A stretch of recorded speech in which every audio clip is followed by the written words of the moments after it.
He thought he was the undisputed god of the Ricci Empire. He thought he had mastered every silence, every shadow, and every soul under his roof. He had spent decades building a fortress of cold marble and even colder laws, believing his word was the only one that mattered. But even the devil can be brought to his knees by the one person he spent 5 years looking right through. Luca Stefano Ricci was one signature away from owning the city. But in a glass penthouse overlooking the skyline, his absolute reign was dismantled, not by a rival's bullet or a federal raid, but by a woman in a stained apron who finally found her voice. This isn't just a story about a master and a servant. It's a story about a father and a son at war, a 5-year secret, and the silent witness who learned how to burn a kingdom to the ground. You think you know who holds the power in this house? Let's get into it. The city of Chicago glittered below the penthouse windows like a spilled box of matches, bright, indifferent, and far away. Inside the Ricci estate, the air was too still, as if even the chandelier had learned not to breathe in Luca's presence. The atmosphere smelled of expensive scotch, old books, and the suffocating scent of absolute authority. Luca Stefano Ricci, the 55-year-old patriarch of the city's most feared bloodline, sat in his leather armchair, adjusting the heavy gold ring on his pinky. He didn't look at the woman standing 3 feet away. To him, Rebecca Sinclair was like the air, necessary for his comfort but not worth acknowledging. She stood with her hands folded at her waist, her eyes lowered in the servant's silence he had demanded since her first day. The white ruffle of her collar was a stark contrast against her skin, a uniform that acted as a cage. "The wine, Rebecca," Luca rumbled, his voice like grinding stones. She moved instantly, her footsteps silent on the marble. As she poured the deep red liquid into his glass, Luca checked his watch. He was waiting for a ghost. "My son is late," Luca said, more to the room than to her. Dominic always did have a flair for disrespect. 3 years in exile hasn't taught him the value of time. Rebecca's hand didn't shake, but her eyes flickered toward the elevator doors. "He'll be here, Don Luca," she whispered, her voice a thin thread in the vast room. "He'll be here to surrender," Luca corrected, finally looking at her, his gaze possessive and sharp. "In this house, everyone eventually surrenders." But as the elevator chimed and the doors slid open, Luca didn't see a defeated son. He saw Dominic Stefano Ricci, younger, sharper, and carrying a look that suggested he wasn't there to kneel. Dominic didn't look at the throne. He didn't look at the wine. He looked straight at the woman with the lowered eyes and said 2 words that shifted the axis of Luca's world. "Hello, Rebecca. I'm back for what's mine." The Ricci estate was a monument to silence, built from cold Calicut marble and echoes. For Rebecca Sinclair, life within its walls was a masterclass in disappearing. As she moved through the sprawling hallways at dawn, her footsteps were as weightless as the dust motes dancing in the shafts of morning light. She was the ghost of the estate, a shadow in a crisp black and white uniform that marked her as part of the architecture rather than a living soul. She began her morning ritual in the grand dining hall, polishing the mahogany table until she could see her own tired reflection. Luca Stefano Ricci didn't like fingerprints. He didn't like clutter. Most of all, he didn't like the sound of a servant's presence. Rebecca had learned early on that to survive here was to be a mirror, reflecting his greatness while possessing no light of her own. By 8 a.m., the heavy doors of the master suite groaned open. Luca emerged, the literal scent of power trailing him like a shroud, expensive tobacco, vintage cologne, and the metallic tang of something dangerous. He was a man who moved with a slow, predatory grace, his tailored suit fitting him like armor. As he entered the dining room, Rebecca stood by the sideboard, her hands clasped at her waist, her gaze fixed precisely 4 inches below his chin. "The coffee, Rebecca," he rumbled. It wasn't a request. It was an observation of a world that functioned solely because of his will. She moved with practiced efficiency, the silver pot steady in her hand. As she poured, a single drop of dark liquid splashed onto the white linen tablecloth. The silence in the room suddenly became heavy, pressurized. Rebecca felt her throat tighten against the stiff ruffle of her collar. She didn't breathe. Luca didn't yell. He didn't have to. He simply stared at the tiny brown stain as if it were a personal insult to his lineage. He reached out, his large hand, calloused from a life of violence he had long since delegated to others, gripping her chin. He forced her head up until her eyes met his. His gaze was cold, possessive, and entirely indifferent to her humanity. 5 years, Rebecca, he whispered, his thumb grazing her jawline. 5 years I have given you a roof, a name to hide under, and the luxury of silence. Do not become clumsy now. In this house, Perfection is the only currency I accept. He released her, and Rebecca immediately lowered her eyes, her heart drumming a frantic rhythm against her ribs. She was the woman who knew where the ledgers were hidden, who cleaned the blood from his shirts when the nights turned long, and who kept his secrets buried deeper than he did. To the world he was the king of Chicago. To her, he was the man who had bought her silence with a cage. As she began to dab at the stain, she wondered if the walls of the estate would always feel like they were closing in, or if the ghost she had become would one day find the strength to scream. The heavy silence of the dining room was shattered not by a shout, but by the sharp, rhythmic click of boots against the marble foyer.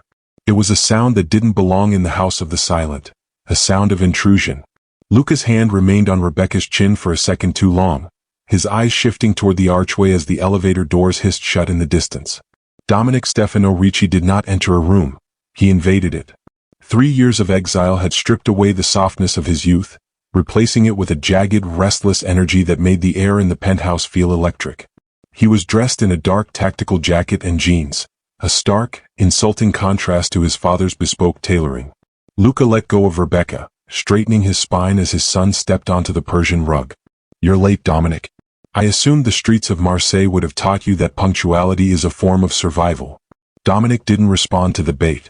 His gaze skipped over the expensive art, the crystal decanters, and his father's stone-cold face. Instead, his eyes landed on Rebecca. In the Ricci household, servants were scenery. You looked through them, never at them. But Dominic broke the cardinal rule. He walked past his father as if the dawn were invisible, stopping directly in front of Rebecca. The smell of the rain and the wind followed him, cutting through the stagnant scent of Luca's sandalwood. "Rebecca," Dominic said. His voice was deeper than she remembered, a low vibration that seemed to pull the breath right out of her lungs. She felt Luca's gaze burn into the side of her head like a brand. "Sir," she whispered, her eyes still trained on the floor, her fingers trembling against the stained tablecloth. "Welcome home." "Look at me, Becca." The nickname hit her like a physical blow. No one had called her that in 5 years. Luca's chair scraped against the floor as he stood, the sound a low warning growl. "She is working, Dominic. Do not disturb the help with your theatrics." Dominic didn't flinch. He reached out, his hand hovering near Rebecca's shoulder, close enough for her to feel the heat radiating from his skin. "She isn't the help, father. She's the girl who used to read me poetry in the garden while you were busy ordering hits. And she's the only reason I bothered to come back to this mausoleum." Rebecca finally looked up, her heart hammering a frantic rhythm. Dominic's eyes weren't cold like Luca's. They were a storm of recognition and fury. In that single look, the invisible wall she had built around herself for half a decade began to crumble. He wasn't seeing a ghost, he was seeing her. And in the suffocating stillness of the estate, that was the most dangerous thing he could have done. The tension in the dining room tightened until it felt like a wire ready to snap. Luca stood at the head of the table, his presence looming like a dark cloud over the pristine white linen. To him, the hierarchy of the house was sacred, a natural law that had remained unchallenged for decades. But Dominic was moving through the room like a man intent on desecrating a temple. "Sit," Dominic said, his voice quiet but carrying the force of a command. Rebecca froze, the silver coffee pot still clutched in her hand. She didn't look up, but she could feel the heat of Dominic's proximity and the icy needles of Luca's stare. "I have chores, sir. The linens in the west wing." "The linens can wait," Dominic interrupted.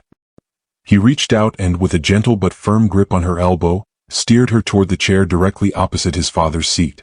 Rebecca's heart hammered against her ribs, a wild bird trapped in the cage of her uniform. This was more than a breach of protocol, it was an act of war. To sit at this table was to claim a soul, to declare oneself an equal in a house where she had been nothing but a shadow. She looked to Luca, her eyes wide with a silent plea for him to end this madness, but the look on the Don's face made her blood run cold. Luca's jaw was set like a vice. "Dominic," he said, his voice a low, dangerous vibration. "You are treading on thin ice. A maid does not sit at the Ricci table. She serves it. She's been serving you for 5 years, father." "I think she's earned a seat," Dominic countered.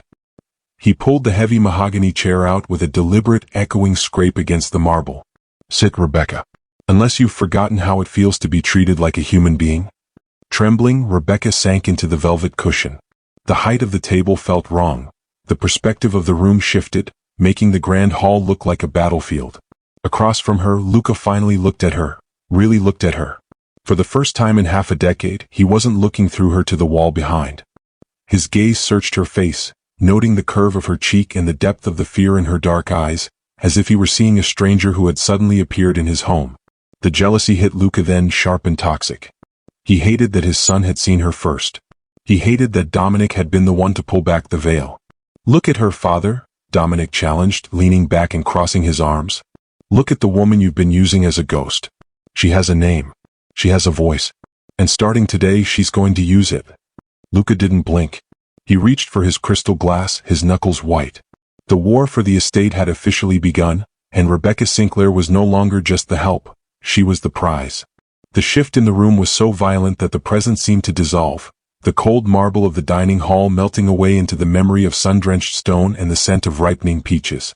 Years ago, the Ricci estate hadn't felt like a mausoleum, it had felt like a secret. Behind the towering iron gates lay the orchard, a patch of overgrown green where the rules of the Mafia didn't reach. There, beneath the heavy boughs of an ancient cherry tree, 17-year-old Dominic had been a boy instead of an heir, and Rebecca had been a girl with a book instead of a servant with a secret. "You're late," she had said back then, not looking up from her dog-eared poetry book as Dominic hopped the low stone wall. Her voice had been light, unburdened by the weight of the silence Luca would eventually impose.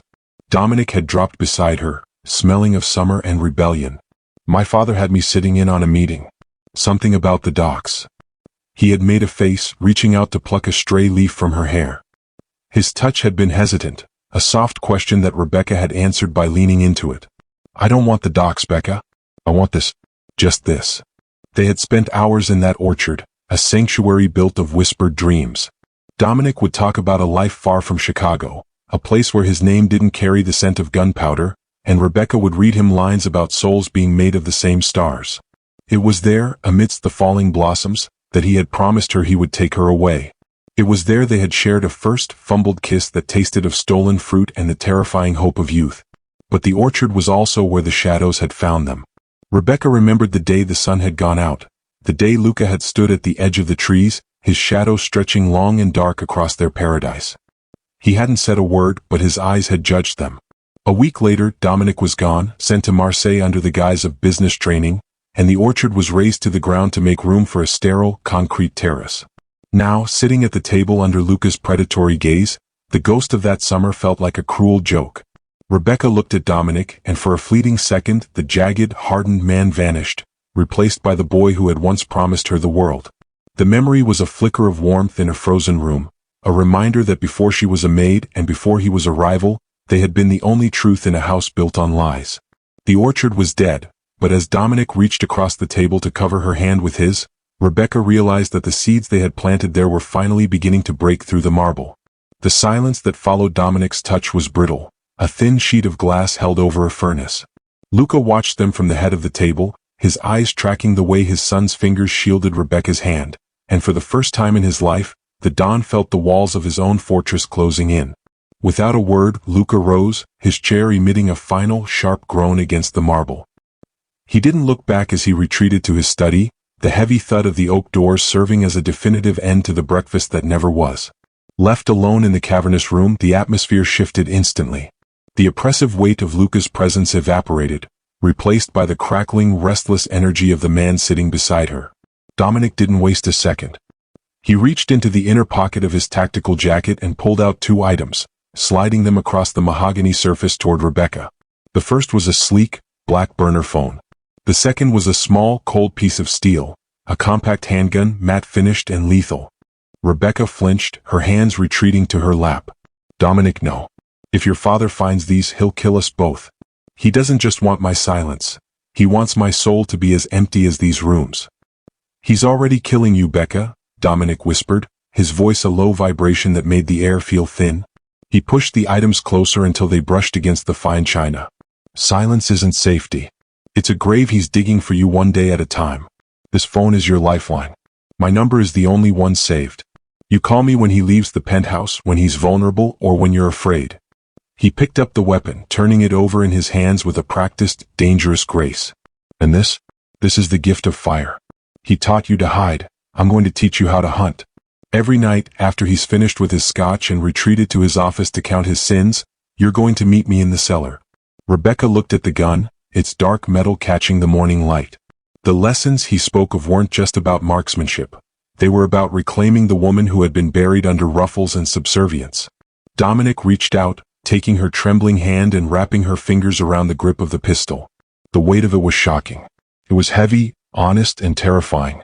"The first lesson is simple," Dominic said, leaning in so close she could smell the traces of salt and adrenaline on his skin. "Stop waiting for him to give you permission to exist. This house is a cage only as long as you believe the doors are locked. From now on you aren't his shadow. You're the match he's forgotten he left in the box." Rebecca's fingers tightened around the cold steel. The ghost of the estate felt a spark of heat in her chest, a dangerous, flickering flame that promised to burn the marble to ash. The heavy oak doors of the study offered no sanctuary from the images burned into Luca's mind. He stood by the floor-to-ceiling window, the city lights shimmering below like cold diamonds, but all he could see was the way Dominic's hand had shielded Rebecca's. It was a tectonic shift in the geography of his home. For 5 years she had been a fixture, as reliable and unremarked upon as the velvet curtains. Now suddenly the air in the penthouse felt charged with her absence. He realized with a sharp, predatory pang that he didn't just want her silence anymore. He wanted her attention. He wanted to reclaim the space Dominic had invaded. Luca crossed to the mahogany desk and opened a small velvet-lined drawer. Inside sat a necklace, a delicate web of platinum and teardrop emeralds that he had intended for a political ally's wife. He plucked it from its bed, the stones catching the dim light of the room. It was a tool, a bribe, a claim.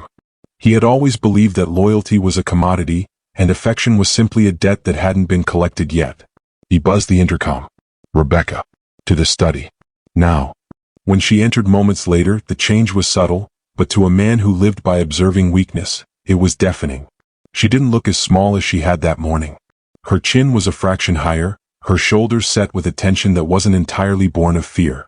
She stood in the center of the Persian rug, the servant's silence still draped over her, but her eyes, those dark, intelligent eyes, were searching his. "Don Luca?" she asked. He didn't speak. He stepped into her personal space, the scent of his sandalwood cologne clashing with the faint, lingering smell of the gun oil he didn't realize she carried on her skin. He reached out, his fingers brushing the nape of her neck. He felt her shiver, a violent tremor that he chose to interpret as desire rather than revulsion. "Dominic thinks he knows you," Luca murmured, his voice a low, possessive velvet. "He thinks a few words and a seat at my table can change who you are. He is a boy playing at a man's game." He unfurled his hand, letting the emeralds spill into the light. The necklace swayed between them like a pendulum. "A woman like you shouldn't be wearing a cotton ruffle, Rebecca. You should be wearing the weight of my protection." He moved behind her, his hands steady as he draped the cold metal over her collarbone. The emeralds rested against the black fabric of her uniform, a jarring, expensive brand. He leaned down, his breath warm against her ear. "My son offers you rebellion. I offer you the world. Do not mistake his curiosity for my commitment." Rebecca looked down at the stones, her heart thundering. The necklace felt like a collar, heavy and suffocating. Luca's hands remained on her shoulders, anchoring her, claiming her. He wasn't buying her love, he was trying to buy back the shadow he had lost. But as she felt the cold press of the emeralds, she thought of the weight of the gun in the cellar, and for the first time, the don't gifts no longer felt like mercy, they felt like a challenge. The following evening, the air in the grand salon was thick with the scent of unlit cigars and the silent, vibrating fury of two men who shared everything except a heart. A green felt table had been positioned in the center of the room, looking like a fresh wound against the dark wood of the floor. Luca sat at one end, his emerald ring catching the dim light as he shuffled a deck of cards with a rhythmic, snapping sound that echoed like small-caliber gunfire. Dominic sat opposite him, leaning back with a deceptive casualness that didn't reach his eyes. Rebecca stood between them, positioned like a trophy at the edge of the light. The emerald necklace Luca had forced upon her felt like lead around her throat, but beneath her apron, the cold weight of the burner phone Dominic had given her pressed against her hip. She was no longer a witness to their war, she was the territory they were fighting to claim. "You've always been a gambler, Dominic," Luca rumbled, dealing the first two cards with a flick of his wrist. "But you never understood that the house doesn't just win, it owns the players." Dominic didn't look at his cards. He looked at Rebecca. "The house is falling down, father. You're just too busy staring at your hand to hear the wood rotting." The stakes were never spoken, yet they were absolute. Every chip pushed into the center represented a piece of the Ricci legacy, a shipping lane, a warehouse, a politician's soul. But the true wager was in the glances. Luca played with the calculated cruelty of a man who believed Rebecca was a debt to be collected. Dominic played with the reckless intensity of a man who believed she was a life to be saved. "I raise," Luca said, sliding a stack of black chips forward. He looked up at Rebecca, his gaze possessive. "If I win this hand, you return to the West Wing. No more dinners. No more distractions. You will remember why I brought you here." Dominic didn't flinch. He pushed his entire pile of chips into the center, the sound of the clattering plastic loud in the stifling room. "And if I win, she takes the night off. We leave this penthouse and she breathes air that hasn't been filtered through your lungs." Luca's eyes narrowed, a muscle jumping in his jaw. The bloodline war was no longer a metaphor, it was a physical pressure in the room.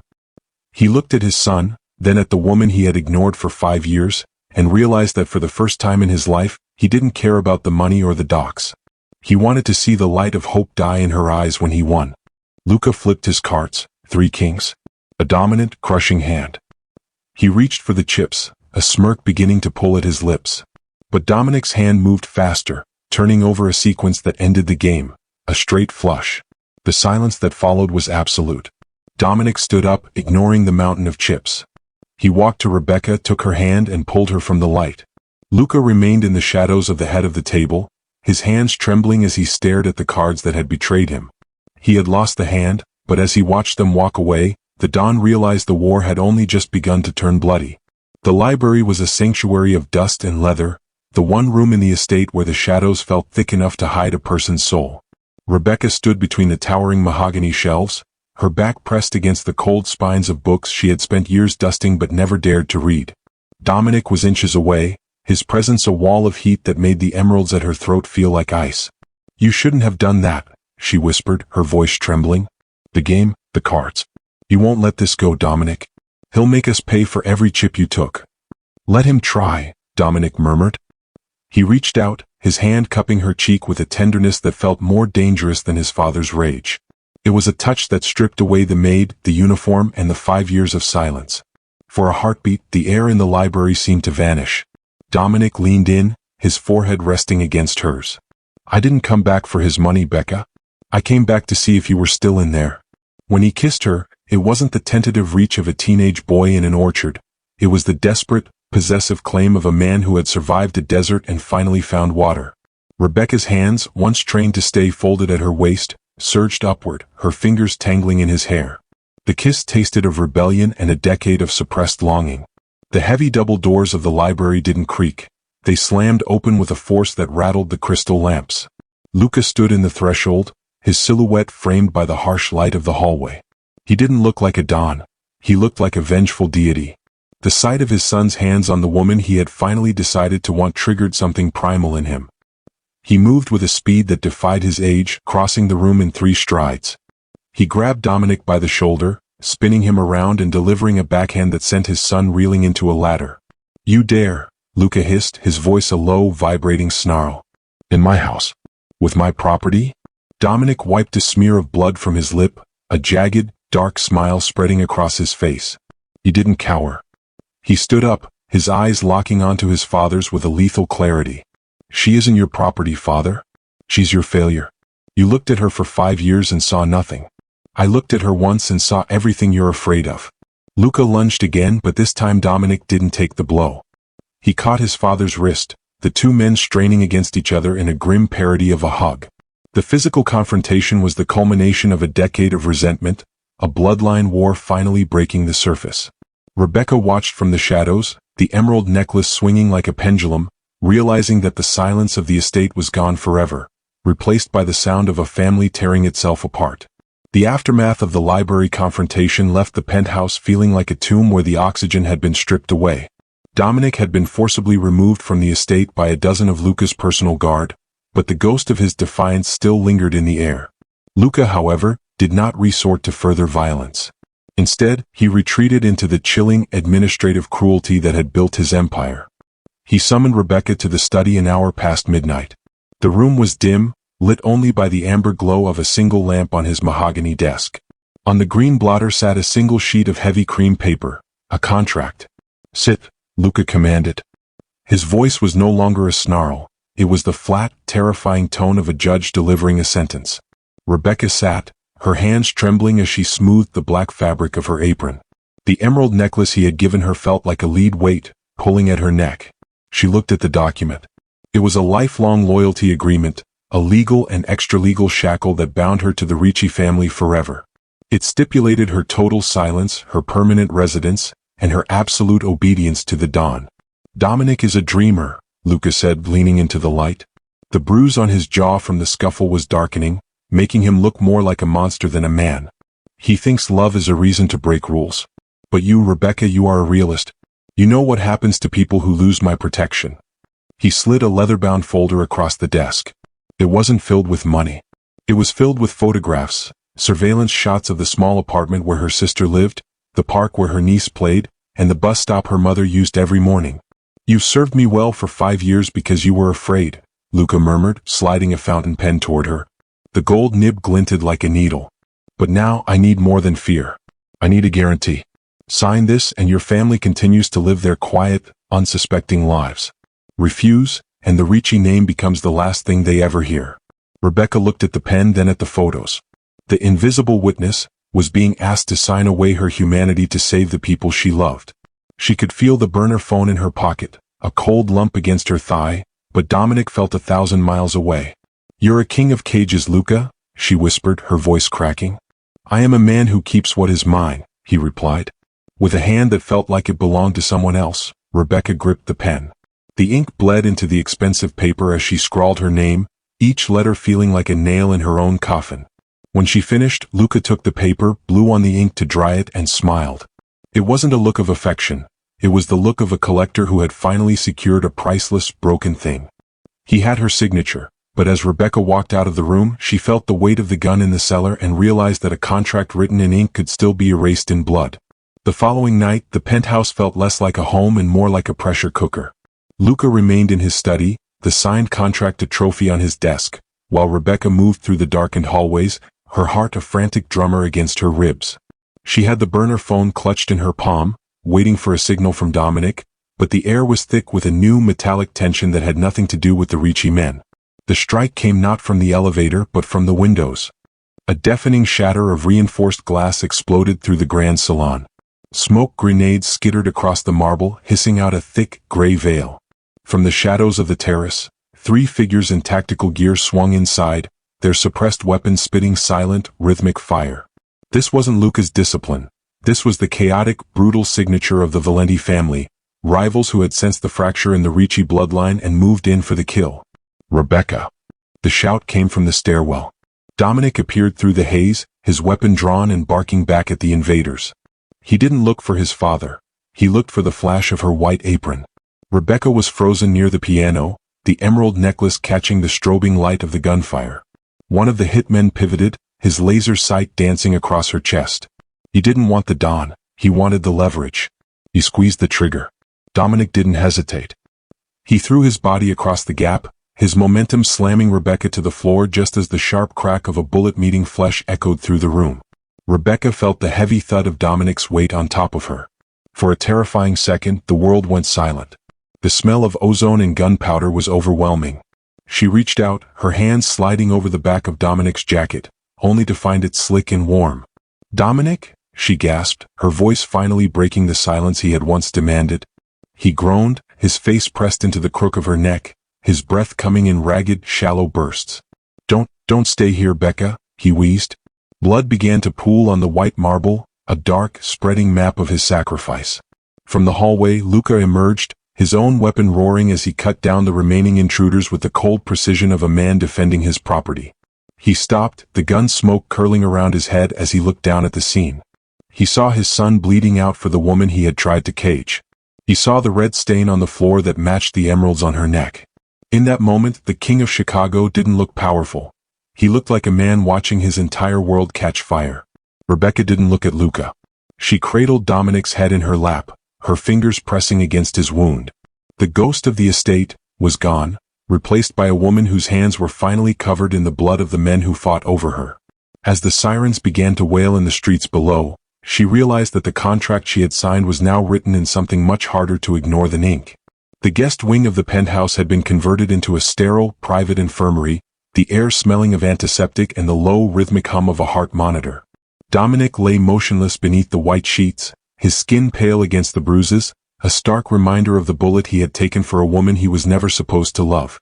Rebecca sat by his bedside, her hands trembling as she held a damp cloth to his forehead. The emerald necklace Luca had forced upon her sat heavy against her collarbone, a shimmering brand of her captivity. She hadn't slept since the attack. Every time she closed her eyes, she felt the warmth of Dominic's blood on her hands. The heavy door opened and Luca stepped in.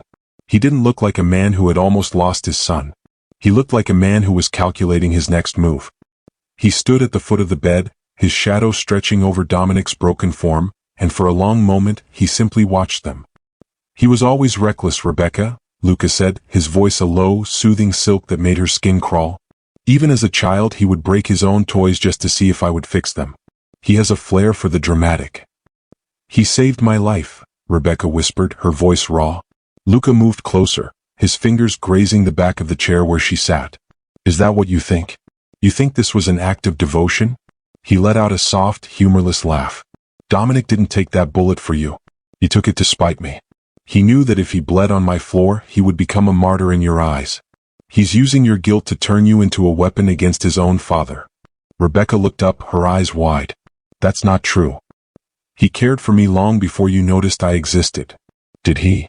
Luca leaned down, his face inches from hers. "Or did he simply realize that the easiest way to hurt me was to steal the one thing I had kept for myself? He's a Ricci, Rebecca. We don't love, we colonize. He wants to liberate you only so he can be the one to hold the leash. He's playing a game of hero, but when the adrenaline fades, he'll realize you're just a maid with a pretty face, and he'll leave you in the dirt just like he did 3 years ago." He reached out, his thumb tracing the line of her jaw, mimicking the tenderness Dominic had shown her in the library. "I am the only one who is honest with you. I told you that you were a servant. I told you that you were property. At least with me you know where you stand. With him? You're just a pawn in a grudge match he's been playing since he was 10. Rebecca looked at Dominic's peaceful, sleeping face, then back at the cold certainty in Luca's eyes.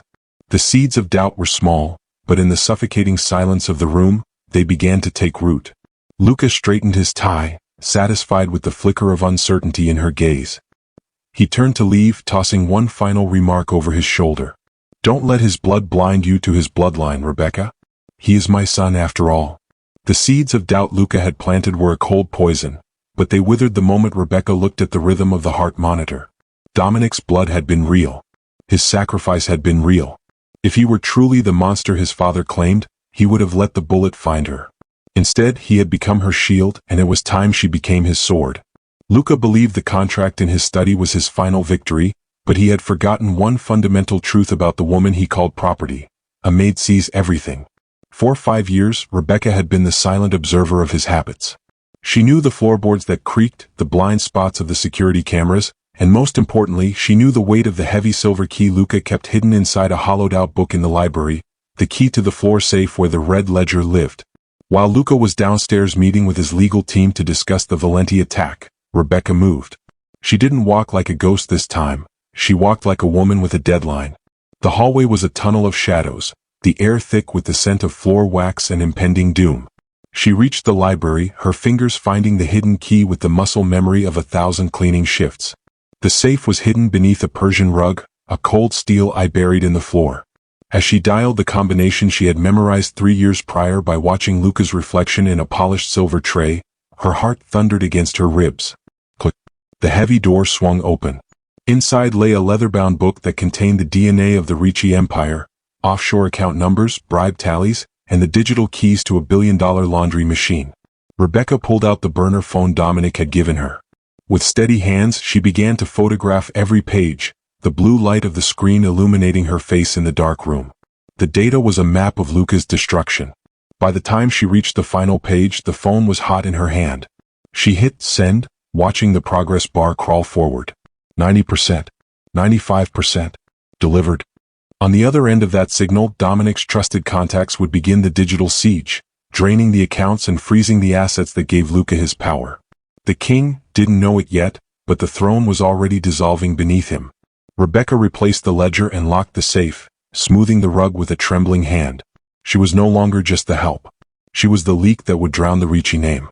As she slipped out of the library, she felt the weight of the emerald necklace once more, not as a brand, but as a reminder of the price Luca was about to pay for thinking her silence could be bought. The air in the penthouse was thick with the scent of gun oil and ozone, so still it felt as though the very walls were holding their breath. Outside, the city of Chicago glittered like a spilled box of matches, bright, indifferent, and far away. Inside, the power that had once been centralized in Luca's hands had fractured into a jagged, three-way stalemate.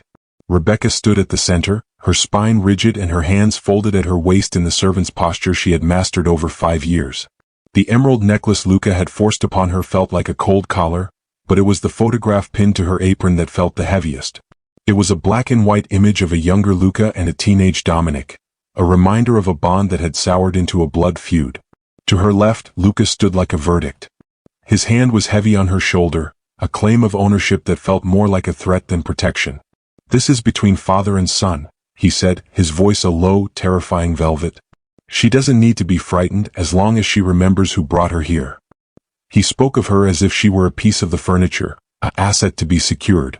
To her right, Dominic stood with his jaw set and eyes burning with a lethal clarity. In his hands was a pistol, dark and clean-lined, angled toward the center of Rebecca's apron, toward the photograph, toward the heart that both men claimed to own. "Tell her the truth, father," Dominic snapped, the words cracking like a whip. "Tell her why you keep her close. Tell her what you did." "You don't want to be caught in this," Luca murmured into her ear, his grip tightening. "Stand with me and it ends tonight." "Stand with him," Dominic countered, his voice softening with a pain that was worse than the anger, "and it never ends. You know that. He taught you to survive, Rebecca. I'm asking you to live." Rebecca looked past them at her reflection in the dark glass. She saw the uniform, the emeralds, and the fear. But deeper than that, she saw the woman who had just sent the digital keys to the Ricci Empire to an untraceable server. The choice they were forcing upon her was a lie. They were two men who had built their lives like cages, and she was done being the bird. "Put it down," she whispered to Dominic, her voice trembling but gaining strength. "Both of you." Luca's hand slid from her shoulder to the strap of her apron, his fingers brushing the pinned photograph. He truly believed she would pick him, that his money, his protection, and his mercy had bought her soul. But as Rebecca met Dominic's gaze and felt the weight of the burner phone in her pocket, she realized the standoff was already over. She wasn't the prize in their game anymore. She was the consequence they hadn't seen coming. "Look at me," Luca commanded, using her name like a contract. She did, and in her eyes he didn't see the ghost he had created. He saw the woman who had already set his world on fire. The silence following the click of the gun safety was thick with the weight of decades. Luca stood with the entitlement of a man who believed the world was his to command, while Dominic waited for the validation he had bled for. They both stared at Rebecca, waiting for her to tip the scales of their war. "I'm not choosing a side," Rebecca said, her voice dropping the tremor and hardening into something as sharp as the glass shards on the floor. Luca's grip on her shoulder tightened. "You don't have a choice, Rebecca. The contract." "The contract is as empty as your bank accounts, Luca," she interrupted, looking him directly in the eye. "While you were busy trying to buy my soul with emeralds and Dominic was busy trying to save it with a bullet, I was doing what I've done for 5 years. I was paying attention." She reached into the pocket of her apron and pulled out the burner phone, its screen glowing with the confirmation of a billion-dollar vacuum. "The Ricci fortune isn't in the Caymans anymore. It's been moved through 42 shell companies and settled into a trust that requires one thing to unlock: my signature." The color drained from Luca's face. The hand on her shoulder went limp. Dominic lowered his weapon, his expression shifting from protective fury to a dawning, terrifying realization. He had wanted to free her, but he had never imagined she would free herself from him too.